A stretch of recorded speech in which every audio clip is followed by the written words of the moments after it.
Was my roommate going to kill me? This summer, I had a paid internship that required me to move to another city, and I dumbly chose the cheapest private room available in the area. I met my roommate once before moving, and he seemed a little awkward but normal for the most part. I didn't see anything weird until the first day that I drove to the house. I showed up late and found that my key didn't work, so I had to knock on the door. But no one was coming. I ended up waiting for an hour while knocking and calling people that could help. But then my roommate finally opened the front door.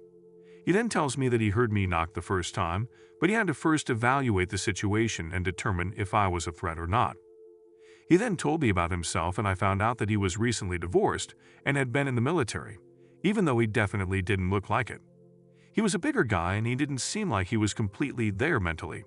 I didn't get too weirded out until he told me that the two most spiritual things that he found you can have in life is 1.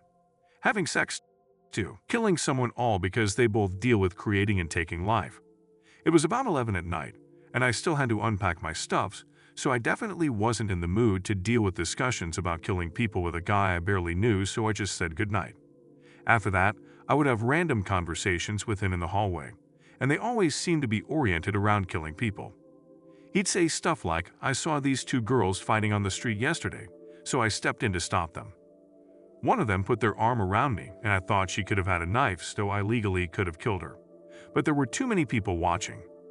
I didn't actually get scared until my first day off from my internship, where I spent my first full day at the house.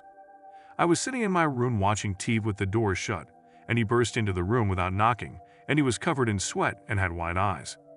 He looked like he was surprised to see me in there.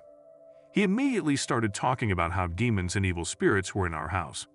I tried playing it off by thanking him for warning me, but when I finally got him out of my room, he started talking to himself in the hallway for a while, then yelled, "Okay, I guess I'll kill myself then."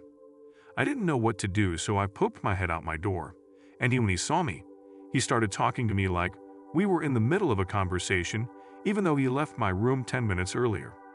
He then talked about how his parents were so excited that I was living with him, and they were looking forward to meeting my parents.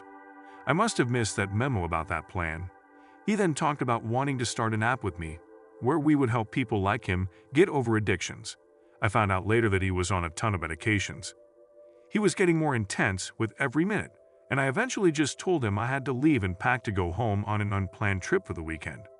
The rest of my summer was filled with trying to avoid him, and he would send me weird texts like the one above all the time. It was kind of hard because I could tell he was struggling, but I honestly started getting nervous every time I saw him, cause I didn't know what he would do. What do you guys think?